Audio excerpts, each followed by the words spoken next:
Hi friends, అందరూ ఎలా ఉన్నారు? నేనైతే చాలా బాగున్నాను. ఈరోజు మనం పూరీలు పొంగుతూ మంచి కలర్లో రావాలంటే ఒక చిన్న ట్రిక్ అయితే తెలుసుకుందాము.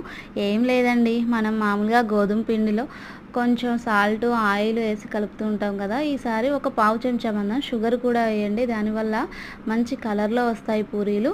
ఇంకా అలా వాటర్ వేసుకొని కలుపుకున్న తర్వాత ఫైనల్గా కలపడం అయిపోయే ముందు కొంచెం ఆయిల్ వేసి మళ్ళీ మర్దన చేసి పెట్టేయండి.